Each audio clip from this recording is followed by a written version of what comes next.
Good afternoon. I'm Tom Platt, president of the Washington chapter of the Society for Range Management. And welcome to the first of what our chapter hopes will be a series of quarterly presentations and conversations that engage our members and others who are interested in rangeland. Our speaker today is Vanessa Schroeder. She's a faculty research assistant at Eastern Oregon Agricultural Research Center in Burns, which is in the heart of Oregon's sagebrush country. Vanessa holds a master's degree in wildlife science from OSU, and her work is collaborative with Oregon State University Extension's Sage Habitat team. It includes stakeholder applied research and education and outreach. Currently, Vanessa is assessing the effects of juniper encroachment and removal on multiple wildlife species in the Steens Mountains areas and quantifying effects of grazing on sagebrush ecosystems and associated wildlife, of which we will hear more about very shortly.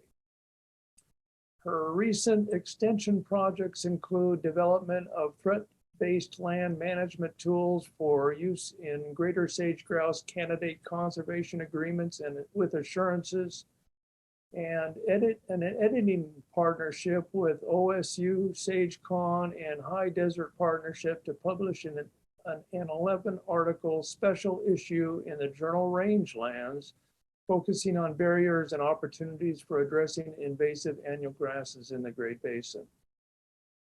The title of today's presentation is The Influence of Grazing and Weather on Sagebrush Country Birds. Vanessa, thank you for joining us, and I'll turn the floor over to you. Great, thank you, Tom. So anyone just jump in and let me know if you can't hear me or if you can't see my screen or anything like that. You should see a title page right now. So today, I think I'll just start off and give you a little bit more background about myself and my team. Tom gave me a wonderful introduction there, but folks might not be quite as familiar with what we do if you're more Washington-based. So I've been with Oregon State University since 2016. And in 2016, that's when Oregon really recognized this really big need to fund more research associated focus on sagebrush issues and sagebrush rangelands. And really, they wanted to place all of that research directly into the hands of stakeholders. And they decided the best way to do that was to allocate funds to hire several positions, one of which was mine, fortunately, and to create this team called the OSU Extension Sage Habitat Team, which you can see up there on the slide. So essentially everyone on this team, we have pretty fun jobs, honestly. We have a portion that's research and a portion that's extension. And what that does is it allows us to conduct really stakeholder-driven applied research and then incorporate that into our extension programs. And so if you want to know more about kind of what everyone does, you can go to that blogs.oregonstate.edu/Sage Habitat Team. We also have social media. That's not just our work. It's really anything that we find that's really relevant to our potential stakeholders in sagebrush country. So check those out if you have time. But today I'm really just going to focus on a little bit of background on the birds and the ecosystem. And then I'm going to talk about the research that we've been conducting for the last several years that's looking at the influence of grazing and weather on different sagebrush country birds. And so this research is very recently published. So it'll be kind of exciting to share with you today. I also would be greatly remiss to not acknowledge my funders. So this has primarily been funded by stakeholders, by the Bureau of Land Management, with additional funding support from U.S. Fish and Wildlife Service, and also the Oregon Beef Council. So if any of you are on the line right now, thank you very much for the funding. You can see we have a lot of different collaborators that are also outside of our immediate team that I've listed here on the slide. So like I mentioned, a little bit of background. I'm sure you're all familiar with the sagebrush sea in Oregon. Sometimes we call it Oregon's outback or the sage steppe. There are a lot of different names for the high desert sagebrush ecosystem. And many of you have probably driven between Oregon is going to be just throughout Eastern Oregon, but maybe in Washington where you've just gone through long expanses of sagebrush.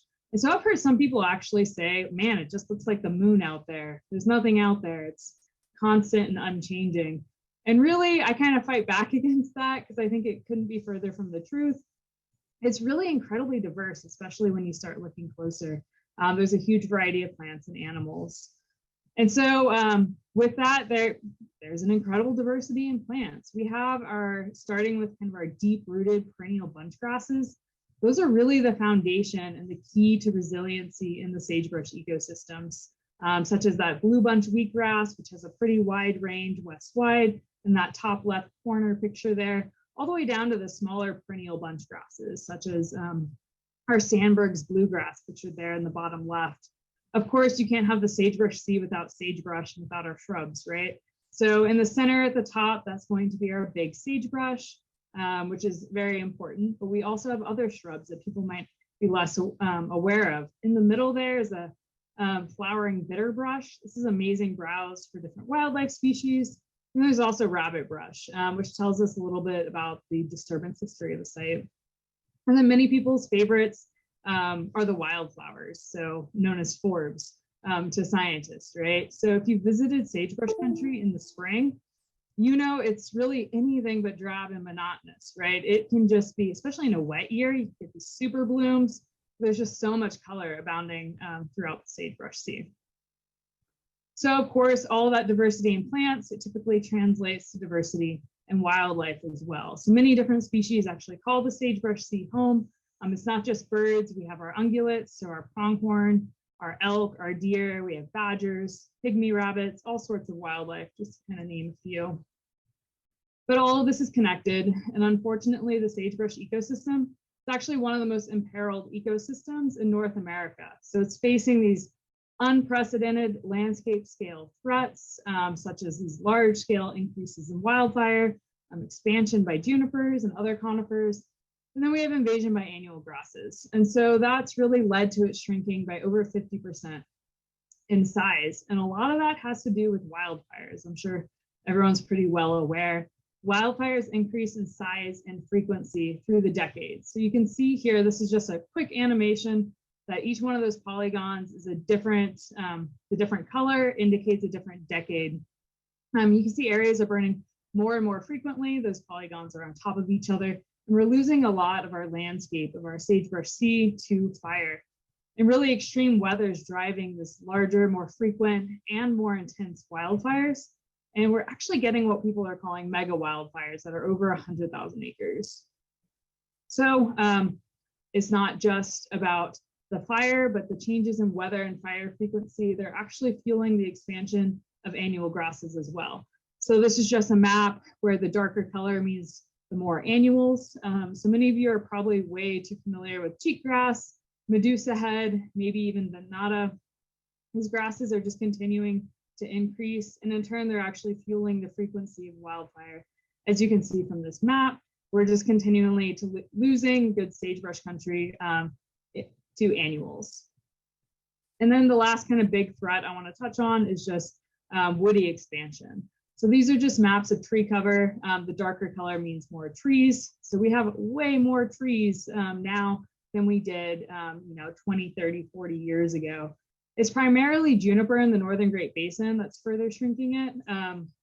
But you have some pinyon pine as well further south. And so essentially this is all a problem because the wildlife and the plants that call the sagebrush sea home, they're really being squeezed from multiple sides with these landscape scale processes, and the shrinking habitat, we're just continuing to lose it. So how does this all connect to songbirds? Well, the extensive loss of habitat, it has led to great declines in sagebrush obligate wildlife populations. So everyone's probably familiar with the greater sage-grouse. They've been in the news a lot. So that's pictured right there in the center. A lot of that's because we've lost a lot of their habitat. People are looking to the sage-grouse and what's happening with their numbers. You might be less familiar with the sagebrush obligate songbirds though, which are also declining, and they're highlighted there in white. So kind of on the top right, we have sagebrush sparrow. The bottom here is sage thrasher, and then brewer's sparrow. So sagebrush obligate, of course, means that the species requires sagebrush to survive. So the difference between sage-grouse and the songbirds, the sage-grouse stays in the sage year-round, whereas the sagebrush obligate songbirds, they do require it. As a species, they die without it, but they only use it to reproduce. So they're not there year-round, they do fly south for the winter. And so we're particularly interested in these species because they are sagebrush obligate birds, much like the sage-grouse. And there is a lot of overlap. So that's what, in their ranges. So that's what these three maps are essentially. You have sage-grouse in all three maps. There's a bright blue color, the light blue color, that's the sage-grouse range, current range.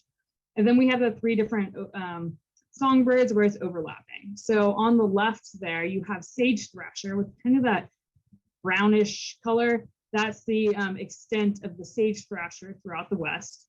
In the center is the sagebrush sparrow. So that's the darkish blue is their range. And then brewer sparrows on the right, that's pinkish color, that's their range. And so you can see that these four different sagebrush obligate birds, they actually occur all the way up into Washington sagebrush country as well. And it has been mentioned that due to similarities in these different birds and their distribution of grouse and the different sagebrush obligate birds, that they might respond to threats in a similar manner, right? Kind of an umbrella species concept there. Well, while it's, in my opinion, it's likely true that they might respond to these large landscape scale threats that I talked about similarly. So fire, invasive annual grasses, juniper expansion, those are large scale processes that destroy large swaths of habitat for all of these species. They might respond similarly to losing huge amounts of critical habitat. But I think it's much less likely to be true of other landscape scale processes and practices such as grazing. Before I get into the research and talk about the grazing, I do want to take the time to give some background on these birds because a lot of folks that I encounter know very little to nothing about them actually.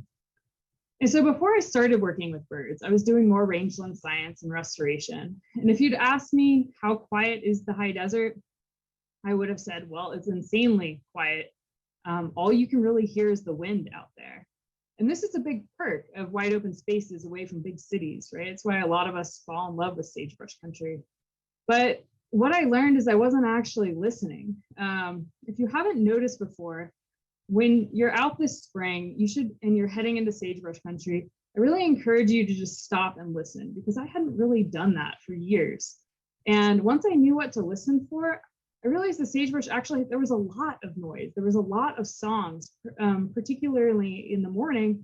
And I was so surprised about what I actually wasn't hearing for many years.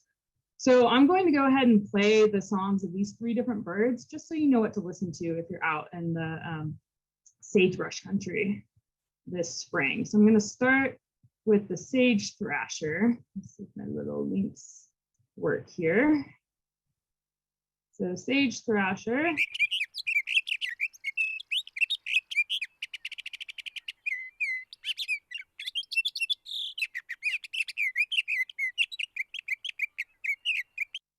And then next, the center picture there is Sagebrush Sparrow.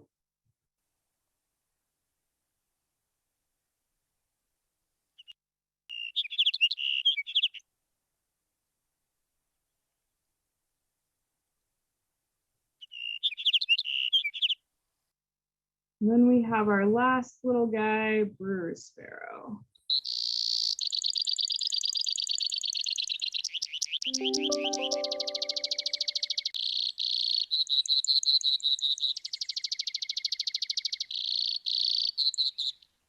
So that was Brewer Sparrow's long song, kind of sounds crickety. All right, my slides here. Okay, so now that you know what to listen for, I just think it's fun to share some interesting facts about these birds and some of their life history. So starting with the Brewer Sparrow, they are actually North America's smallest sparrow. They can actually go weeks without drinking, which is pretty handy in the desert.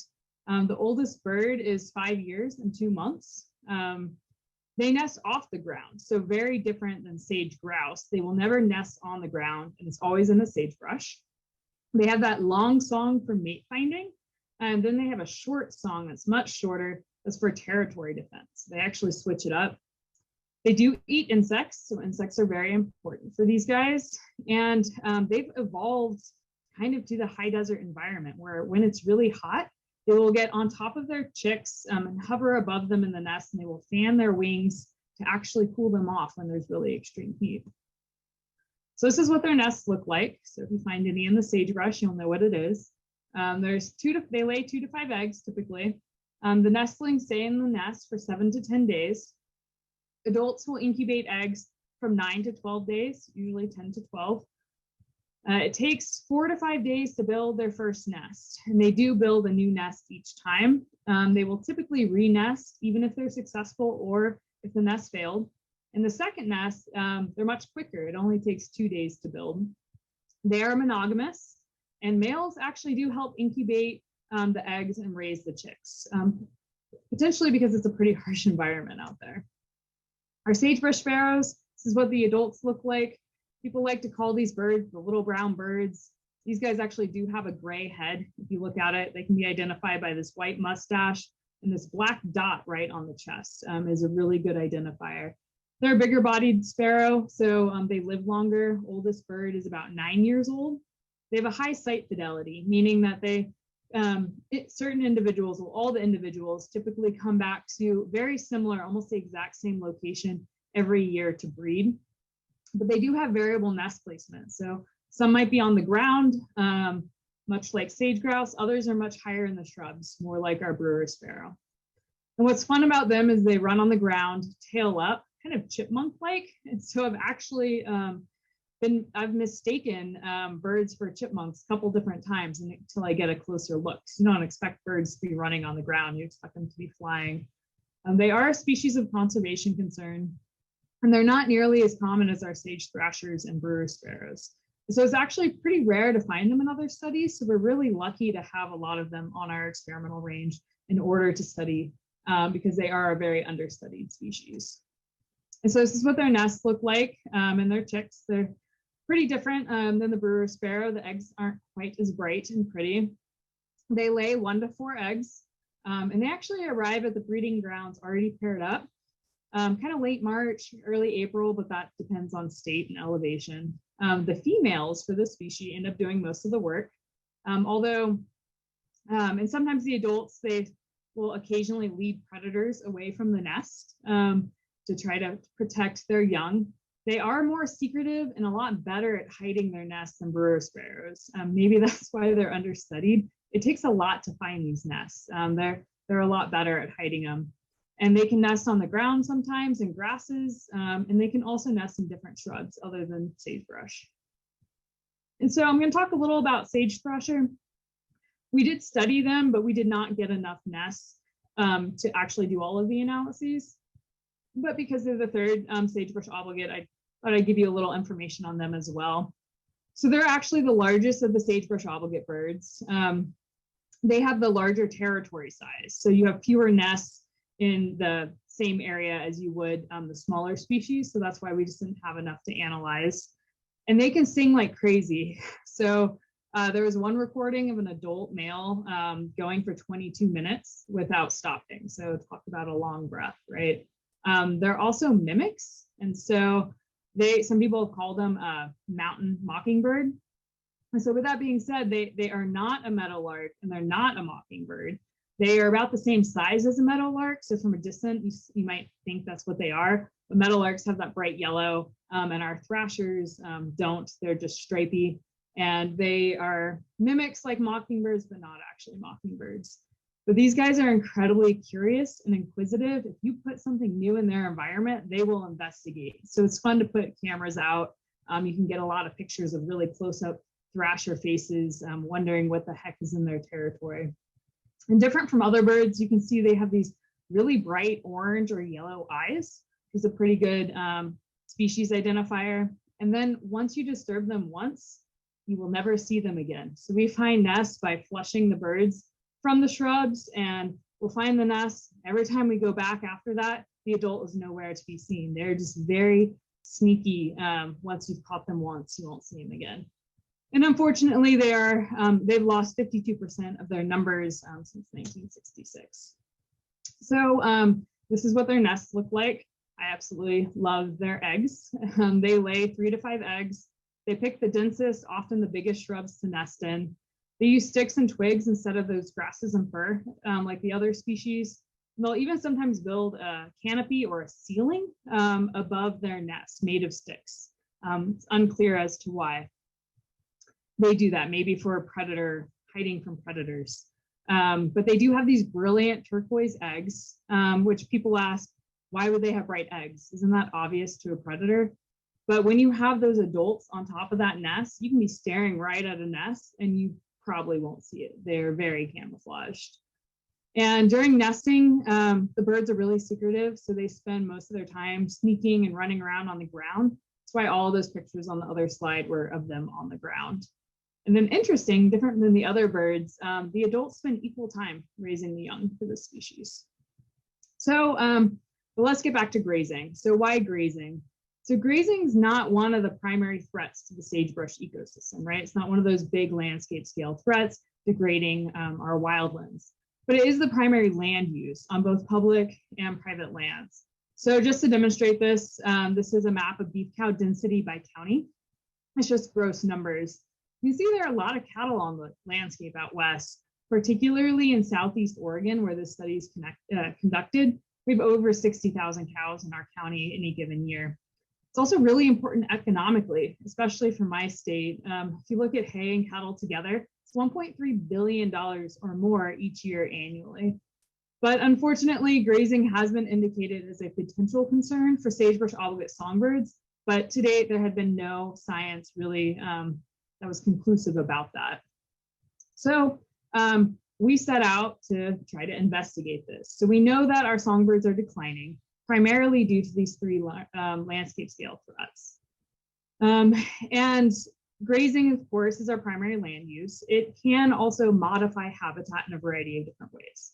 So first obvious way, cows eat grass, right? So they're going to consume herbaceous material. This could alter habitat by maybe reducing visual obscurity. Maybe the nest would be more visible because there's less to cover it, although the birds could alter their behavior to adjust for those changes, and it might not affect them at all. Less obvious habitat modifications would be that grazing could actually potentially affect their nest predators. This could be good or it could be bad for the songbirds, depending on which direction the predators go. And then we have insect resources. It's what they eat. Grazing could influence that through a variety of different ways. So while grazing is this important and widespread land use, it's not the only thing that modifies habitat.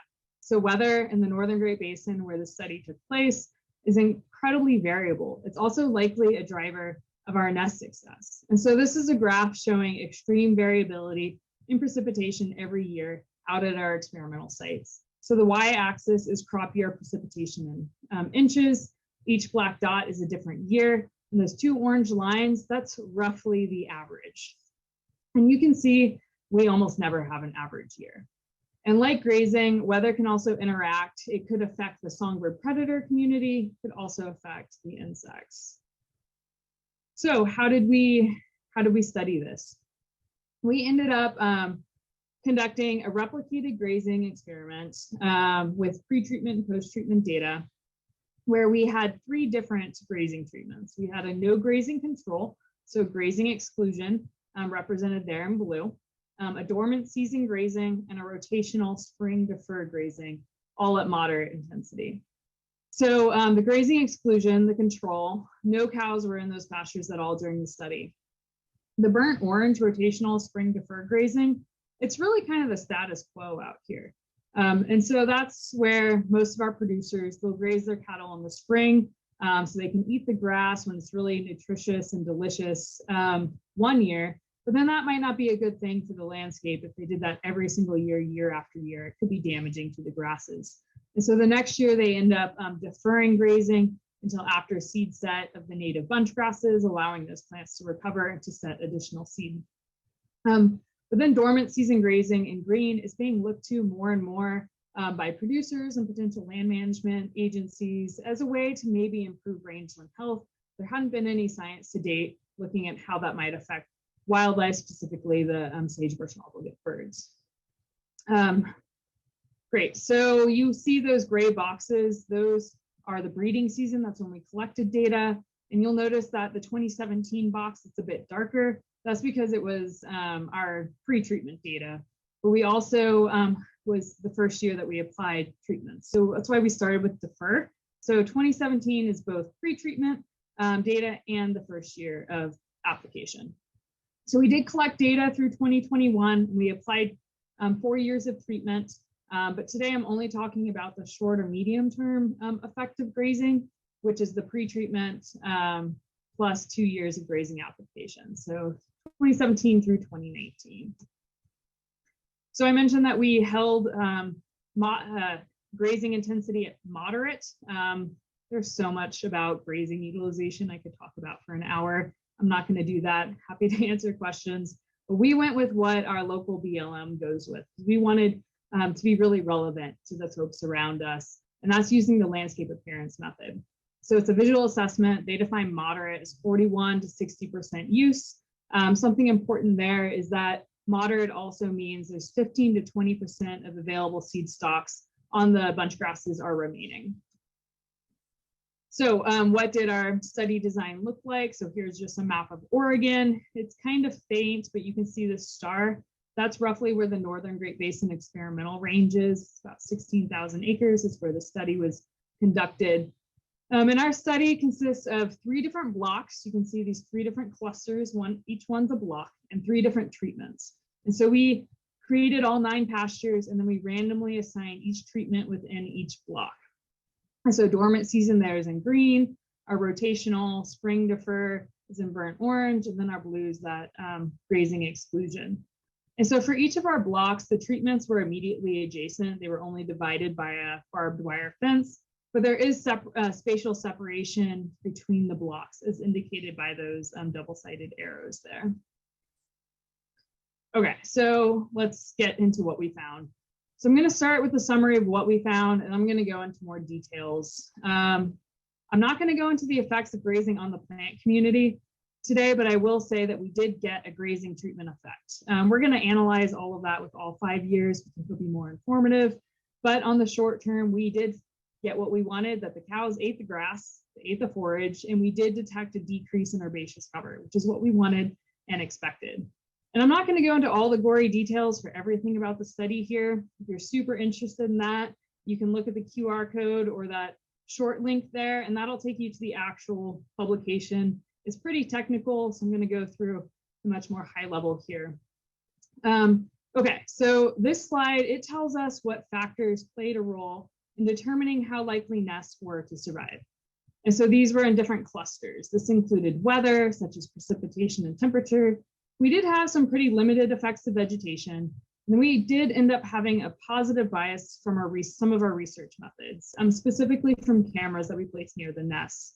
However, we did find that each songbird species was different, and sagebrush sparrows were influenced by precipitation and temperature and vegetation in the pasture. Brewer sparrows were only influenced by precipitation. And while we know that the cattle did reduce our vegetation cover, right now at that 3-year mark for our grazing hypotheses, we can't say yet for certain if there's an effect. And I'll get into that more later about what we can and can't say at this point. So, yes. Great. So why am I talking about weather when our hypotheses are about grazing, right? Well, we know that there's a lot out there that influences whether or not our birds are successful when nesting. So it's really helpful to try to capture all of this and to account for it before we test specific hypotheses, such as grazing. And so this is really especially true if we don't expect to see a really big effect, or we think that maybe some of these other variables might be influencing or interacting with what we're testing. So for example, if we really want to make sure that if there's a decline in nest success post-treatment, that is not just because of weather or nothing grew that year. So a lot of what I'm going to talk about today is from this predictive model that we built, and all of these variables that we're trying to capture to predict our different nest success. And so when I say nest success, we define nest success as whether or not a single bird successfully jumped out of the nest without dying. And so after we built the predictive model, then we tested our grazing hypotheses. So for weather, we looked at precipitation and temperature across varying relevant timeframes. for the nest during those nesting for that specific nest. And then we also looked at different interactions. For vegetation, we looked not just at a few metrics at the nest, but a lot of what we looked at was actually summarized across the pasture level. An important thing to note is we actually picked areas that we thought was good habitat for these species. So we didn't look at areas that were completely encroached by juniper or invaded by weeds. We know that that would be bad for the birds. So we actually honestly weren't expecting to see much in terms of vegetation influencing these birds. And then of course, we want to make sure that we don't have research or bias, or if we do, that we account for it appropriately before we test our hypotheses. So that includes placing cameras at nests, and then temperature loggers into a small subset of nests. Okay, so very quick note on methods, talking about cameras and temperature loggers and things. Essentially what we did is we tracked nest survival for every single nest in the field, in person, going to every nest every 2 to 3 days. We did put some cameras out near nests and temperature loggers to help with, so we can't be there every single day.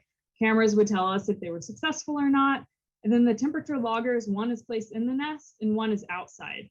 When those two temperatures line up, it means the nest is empty because it's no longer being cared for by young. It's more stable when there's eggs that are being incubated or chicks with a constant body heat in there. Okay, so importantly, what does daily survival rate mean? It's pretty important to understand all of the data that I'm going to show you. Many of the graphs, almost all of them I'm going to share today, have this as a y-axis. And so for those of you who are unfamiliar with nest success analyses, daily survival rate, it's the likelihood that a nest survived each day. So looking at daily nest survival, it really allows us to make comparisons for nests that were active for a different number of days and across species. So I'll probably just call it nest success, but know that overall nest success is equal to the daily survival rate raised to the power of the number of days that it's active. So just to break that down really quickly, for sagebrush sparrows, they're active about 23 days total. And really small changes in daily survival rate can lead to really big changes in overall nest success. So for our study, overall nest success, that ranged from 23 to 84% across all treatments and years. But this small change, you can see, let's say we have 0.98, 98% daily survival rate. When we raise that to the 23rd power, 23 days, you get 63% of all nests overall are successful. Now you look at a pretty small change. It seems like 98% to 88% daily nest survival doesn't seem like a big jump. However, when you raise it to the 23rd power, only 5% of nests overall ended up being successful. So just think about that when we look at these graphs, that kind of relatively small change in the y-axis does have big implications. Okay, so now kind of talked to the methods to death. Now that we have an understanding of daily nest survival, I actually want to show you what we found. So starting with brewer's sparrow, this is a graph of nest survival on the y-axis and cumulative precipitation over a 10-day period on the x. That's in millimeters there. And so we see a decline in our daily nest survival when we have a total of about 30 millimeters. Most people think in inches, so it's about 1.2 inches that accumulated over a 10-day period. So we had, well, so in the high desert, that's actually kind of a lot. When you're only getting 10 to 12 inches for the whole year, that'd be a lot in 10 days. And so we did have a very cold and wet spring for a couple years, especially one year of the study. And you can see that weird picture there. That's a really cold, wet rabbit, which is pretty much how my crew and I felt looking for these nests. And in these high precipitation amounts, I can imagine that maybe the baby birds felt the same way. And that's why we're seeing this drop off at these higher amounts. So next would be vegetation for brewer sparrow. We found that not much at the nest or across the pastures explained nest survival, which was pretty much to be expected. The one metric at the nest that we did capture was nest height. So this is a graph for nest height centimeters on the x-axis, and higher in the shrub meant better survival for brewer sparrow. And so on the right, there's actually an example of a brewer sparrow nest. And we'll spot it. If not, it's circled right there. So on average, they nest higher than our sagebrush sparrows, who just seem to nest all over the place. So here's an example of the sagebrush sparrow nest. It's hard to tell scale from these, but this is very low to the ground in a different species of shrub. And then it's maybe a foot off the ground for that brewer sparrow. Okay, so switching to sagebrush sparrow, what we found was actually really complicated in terms of the weather relationships. So temperature and precipitation, they're interacting and they're doing some pretty interesting things actually. I'm not going to show the complicated 3D plot that we published. If you want to play around with it, you're welcome to. There's that QR code there that you can play with and look at all the different relationships. Most of us aren't total data geeks, so I'm just going to give you the highlights in words.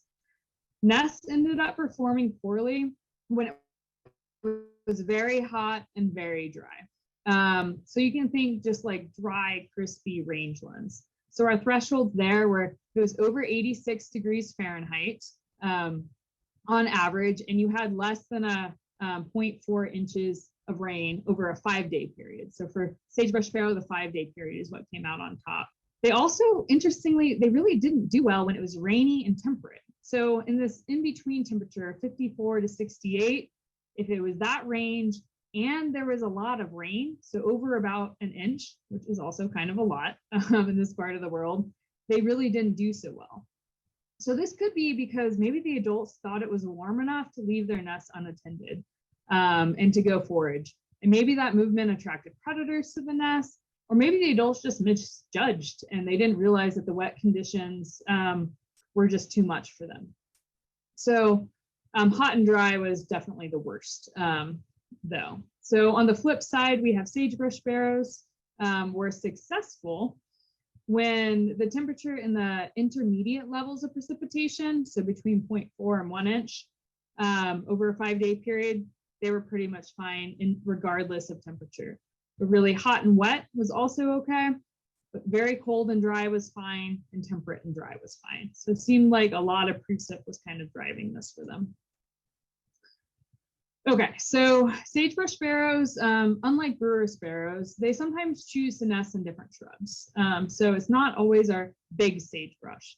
They occasionally nested in low sagebrush. So that's going to be a different species from our common big. And these shrubs, kind of like their name, they're low to the ground. And it turns out when there's a high density of these shrubs in a pasture, the sagebrush sparrows in that pasture just didn't do as well. So this x-axis, it's a density of low sagebrush. It can be kind of hard to visualize because right here, it's the number of plants per 1 meter squared. I think it's easier to think about in terms of plants per 100 meters squared. So multiply by 100. So imagine you take 50 strides through the desert with both arms outstretched. And as you take those 50 steps, you count the plants underneath you. On the far left of this graph, right around 0.01, that'd be 1 plant per 50 strides. Whereas if you count 28, that's going to be this far right. And what we see is when we have a higher density of these low sagebrush plants, the nest is. And so we did not, this is at the pastures. So we didn't have enough, we didn't find enough nests in low sagebrush shrubs to be able to actually analyze this. So it could be that the birds are nesting in these shrubs, they're unsuccessful, and that's what is driving nest success down. But it could be that there's just something a bit different about these pastures that have quite a bit of low sage, and something is making them less successful. We know low sage sites just look a little bit different than some of our big sagebrush sites. Okay, so before I talk a little bit more about the grazing hypotheses, I need to note a couple challenges and some uniqueness about this study. So we did have a lot of complicating factors. Assessing grazing, wildlife, and then throw in weather, it's just really difficult. But we did collect pre-treatment data, and it's really good that we did because the sites that we randomly assigned to be the controls they just randomly happened to start higher than the sites that were slated to be grazed. So that means randomly, before we even applied the grazing treatments, there was just something going on in our control sites. Could be differences in vegetation, insects, predators, or maybe differences in number of nests that made nests in those locations more successful than those that we plan to graze. And this effect lasted through the whole study. So if we hadn't collected pre-treatment data, this may have initially looked like a grazing treatment effect. So when possible, always collect pre-treatment data. We also found that we had pretty big year differences. So here, this graph, pre-treatment, that's 2017, that had higher nest success just starting off. 2018 and 2019 are lumped together in that post-treatment, and it was just lower. So the pre-treatment year was better across all treatments, including the control. And you have to be careful here because some might also incorrectly interpret this as a negative grazing effect, because the nest survival in sites that were grazed, they did decline. But this was not from the grazing treatment because the controls also declined. So we saw a decline across basically all of our nests in the study. We also do not get to pick where the birds put their nests. And so unfortunately, they don't do that evenly. And that means that we have different number of nests or sample size across our treatments, pastures, and years, and throughout the nesting season. So this is why it was really important for us to develop that predictive model before we tested our grazing hypotheses. And so the differences here between the bars on the graph, so for that pre-treatment to post-treatment, that likely includes differences in weather. Could also include differences that weather influences, so insect food resources, vegetative growth, or predator activity. And the difference between the grazed and the controls within an individual year, that could potentially be due to some differences in vegetation, some things that we measured and some things that we didn't. And so I just want to point out, we didn't start with everything equal. So we have to really account for what's going on to cause this variation, because if we don't do it appropriately, it might actually influence what we see regarding the grazing effects. So this is why we do really rigorous peer review to ensure our stats are just really robust, and that we're pretty clear about when we're making comments about what grazing is or is not doing on our wildlife. Okay, so now that that's out of the way, what did we find with grazing? So now that we've kind of accounted for all those challenges, we're finding that 3 years of data, we're not detecting a clear, strong grazing effect. Honestly, it's not that surprising. But be careful, this doesn't mean there is no effect whatsoever. There could be an effect, but we don't have enough years or data or enough replication to detect it. What we know is we would have detected a really strong effect. So we can say there isn't a strong effect right now. Luckily, we have collected 2 more years of data through 2021. We're working on analyzing that right now. And we've learned that weather is particularly difficult to model without biases, because weather kind of changes year after year and within years. So this is a particular problem if nests that fail end up failing disproportionately earlier or later in the season, in years or timeframes that are hotter or colder. So for those of you who are unfamiliar with the grass or height, stubble height, temporal bias in sage-grouse research, it's the same. Because if birds that disproportionately fail earlier in the year, it's also cooler earlier in the year. So it's gonna muddle a lot of what we're trying to look at. So we worked really hard to make our stats robust, to deal with all of this, so then we could be more confident in what we were able to say with our grazing hypotheses. And really, a big takeaway is you really need to think critically about all grazing and wildlife studies that show a slight or moderate effect. Be sure that that actually is a true effect and not due to some other confounding factors, particularly weather. So this means at the 3-year mark, the jury is still out, but we most likely do not have a strong positive or negative effect of grazing, because we would have detected a strong effect. Okay, so pretty much to sum everything up, for both sparrow species, we found that we did end up having a positive researcher bias where cameras were actually associated with a higher nest success. For both species, too much precipitation can be deadly to the nest. and then that the grazing effects are unclear for both species on the short time frame.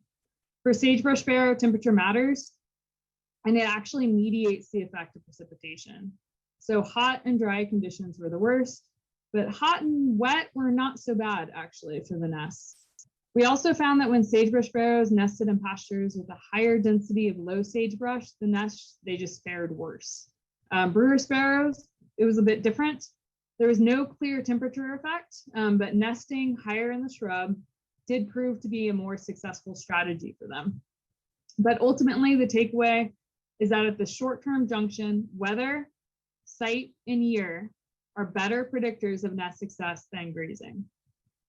So what does this mean in terms of practical on-the-ground implications? These birds are well adapted to the high desert, especially the brewer sparrow, which seem to be resilient to most weather. But, increased periods of heat and drought, that could be a major concern for sagebrush sparrow, especially if climate trends lead to way more variable hot and dry conditions. But in terms of management, we can't actually control the weather, right? So the main take home I personally have from this work is that we're not seeing a huge effect of grazing. This is a big relief to me. So we don't need to be overly concerned about grazing in these really high quality habitats. It really seems like site, year, and weather, they play a larger role. However, this could be totally different in habitats that have those landscape scale threats expressed. So we know things like weeds, like our invasive annual grasses, our conifers, they're bad for these birds. So we have no idea how grazing might influence these birds in areas that might have more degraded habitats. It's also going to be harder to study because it's a lot less likely that you're actually going to find birds in those areas. So really the best things that we can do for these sagebrush-obligate birds and really all of the different critters in the range is to prevent future habitat loss, right? So meaning we need to get a handle on those mega wildfires. We need to reduce weeds. We need to cut the junipers and the conifers that are expanding into our rangelands. And so if we do all of that, really in my mind, we're doing things that are great for the birds, and it's also great for the herds. So in my last couple minutes, I just want to touch on another aspect of this study that's ongoing, that we're still working on the analysis right now as well. So as I mentioned early on, it could be that if we see an effect of grazing, folks used to often say, well, maybe it's because of the grass, right? I suspect it has something to do more with the predators. And so we did incorporate that for our data from 2018 to 2021. So if we see a positive or a negative effect, we're really interested in the why.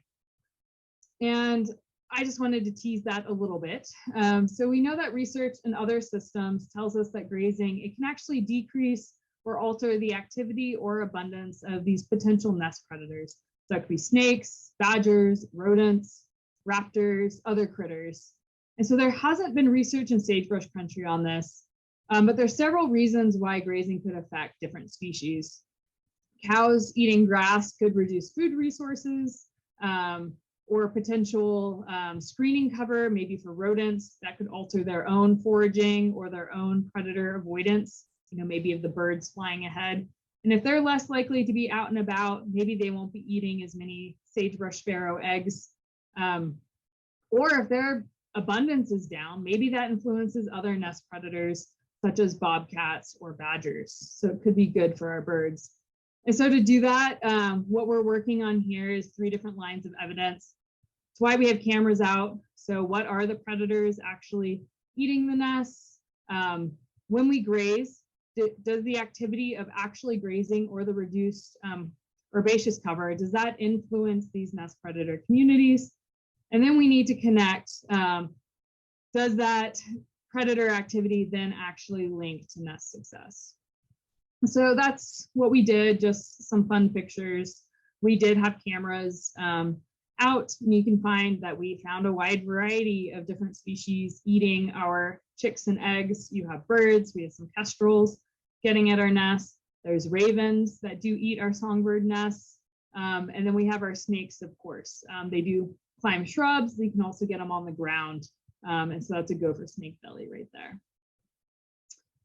And so with that, I'm hoping that folks might have some questions. And then right there in the center, that's a QR code because I do work for Extension. And so if you feel up to filling out an anonymous survey about how I did, that's always incredibly helpful.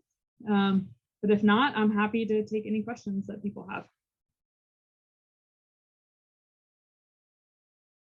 And I do see, yes, just to clarify, reiterate, all grazing in the study was moderate. Yes, everything was moderate. We would have had to double or triple the size in order to test different grazing intensities. So we were trying to really target contemporary grazing that is happening on the landscape.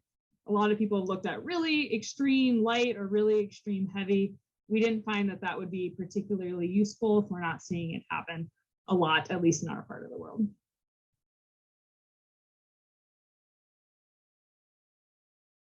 Well, Vanessa, thanks. I'll start the ball rolling. What about food? What about bugs? Did the weather knock down the bugs, or is that another? I mean, you're talking about predators. Or you would think the other part of the equation be how much food could they get, and wouldn't that influence nest success as well? Absolutely. And I wish I could do it all. And I wish I could have measured the insects as well. So there actually is a little bit of research on songbirds and grazing and insect resources. It was done in the Zumwalt area of Oregon. So a little bit more grassland than the sagebrush ecosystem. One of the reasons we went on the predator side of things as one of the potential mechanisms is that they found that grazing, it does change the insect community.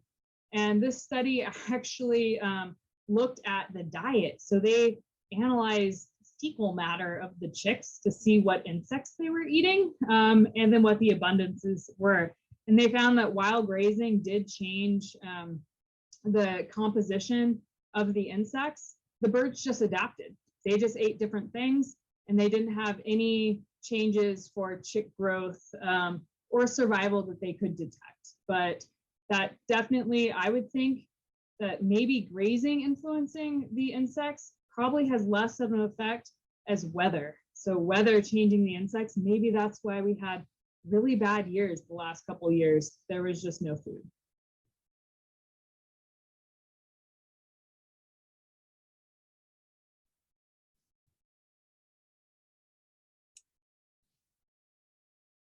Any other questions for Vanessa? Like we have another one in the chat here.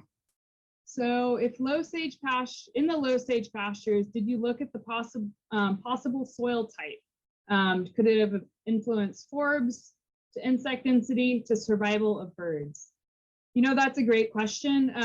When we looked at the web soil survey for our sites, they like within a block and everything, they look similar, but we didn't actually do the soils within our sites. So that web soil survey is pretty big scale. So when it came down to our 15 to 18 acre pastures, I'm sure that there were some rockier substrates under our low sage. That's a really good question and something that would be fun to pursue, but we didn't do it directly. But I bet that's a good hypothesis as to why low sage sites could be worse.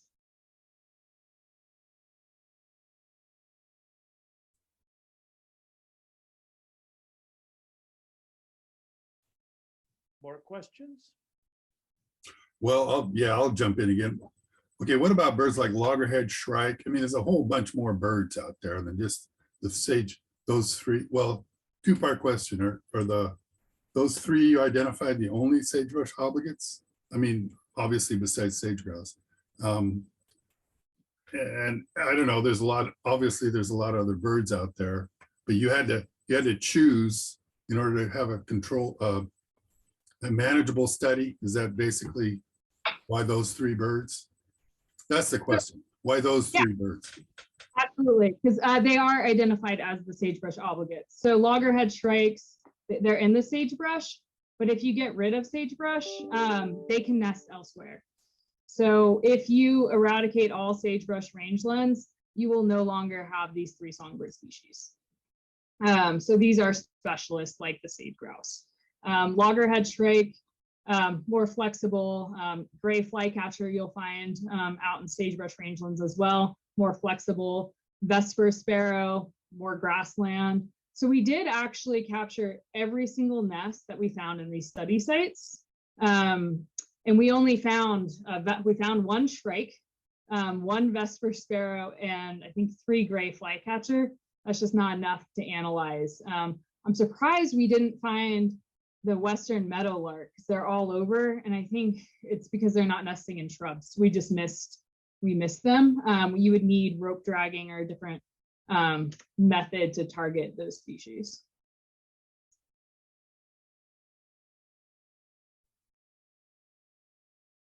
Great questions. I appreciate them. I would mention that we're recording this afternoon's presentation, and we'll post that on the Washington chapter's YouTube channel. There'll be a link to that from our website. We'll follow up with a brief questionnaire for you by email.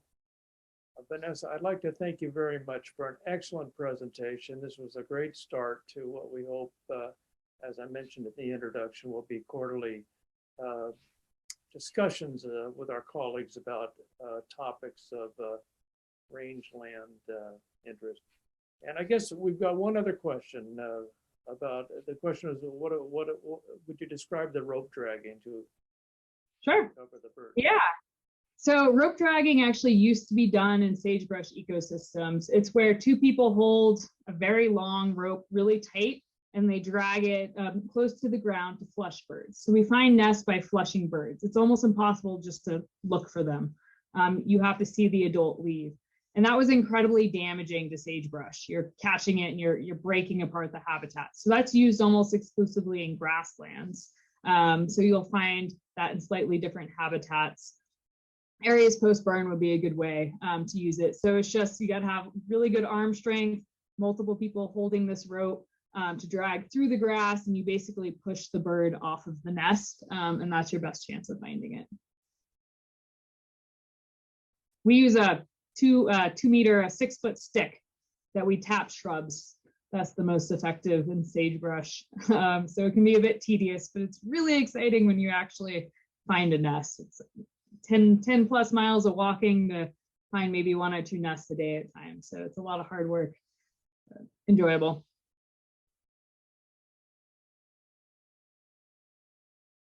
All right, well, I see there's no other questions, so I think we'll adjourn for today. Thank you everyone for joining us, and thank you again, Vanessa, for an excellent presentation.